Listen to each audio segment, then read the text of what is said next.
Ambicet e Donald Trump për Grenlandën kanë ringjallur një debat të vjetër, por gjithnjë aktual.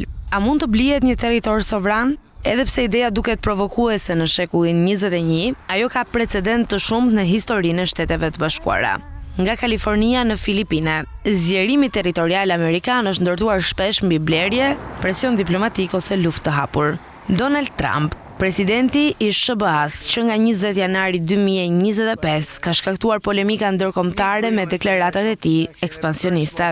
Pasi hodhi idenë që Kanadaja të bëhej shteti i 51-t, ai shprehu hapur interesin për aneksimin e Grenlandës, një territor autonom nën sovranitetin e Danimarkës. Këto qëndrime evokojnë një traditë të vjetër amerikane të lidhur me president që hyn në histori për zgjerimin e madh territorial të vendit midis viteve 1803-1898. Në vitin 1803, presidenti Thomas Jefferson realizoi një nga blerjet më të mëdha territoriale në histori, Luizianën franceze. I dobësuar financiarisht pas vitesh lufte dhe përballë një konflikti të ri me Britaninë, Napoleoni vendosi t'u ashes Shteteve të Bashkuara një territor prej mbi 2.1 milion kilometër katror për $15 milion. Kjo marrëveshje i dha SBA-s kontrollin e pellgut të Mississippit dhe hapi rrugën për krijimin e shteteve si Louisiana, Missouri, Kansas, Nebraska, Dakota, Colorado dhe Montana. Për Francën, parat ishin jetike për përpjekjet ushtarake, për Amerikën, blerja përfaqësonte themelin e një fuqie kontinentale me burime bujqësore dhe minerare,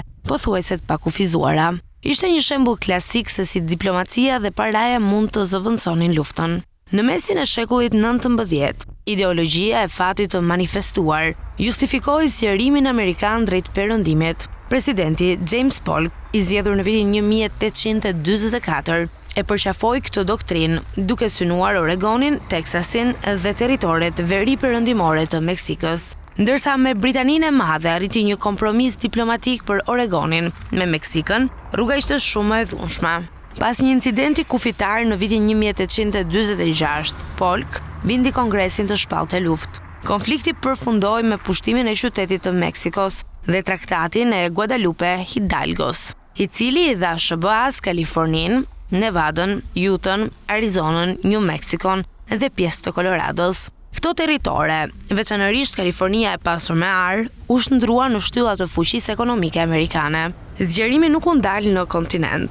Në vitin 1867, SBA bleu Alaskën nga perandoria ruse për $7.2 milion.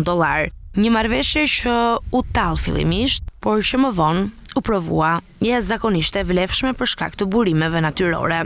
Në fund të shekullit 19, vëmendja amerikane u zhvendos drejt Karaibeve dhe paqësorit. Lufta spanjollo-amerikane e vitit 1898, e nxitur nga shpërthimi i Anies Maine në Havana, çoi në humbjen e kolonive spanjolle.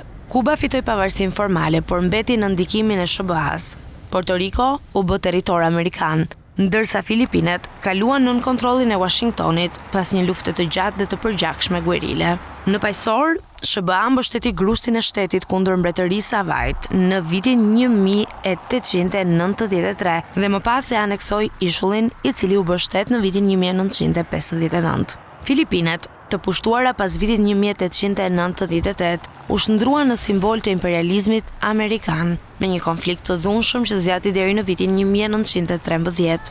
Në këtë kontekst historik, ambicjet e Trump për Grenlandën nuk duken si një devijim i papritur, por si jehon e një tradite të vjetër. Megjithatë, realiteti i sotëm është ndryshe. E drejta ndërkombëtare, vetvendosja e popujve dhe rendi global e bëjnë pothuajse të pamundur përsëritjen e skenarëve të shekullit të 19. Pyetja, a mund të blihet një vend? Ka marrë sot një përgjigje më komplekse. Historia tregon se kjo ka ndodhur. Politika moderne, megjithatë, e bën një gjë të tillë gjithnjë më të papranueshme, edhe nëse tundimi imperial vazhdon të ekzistojë.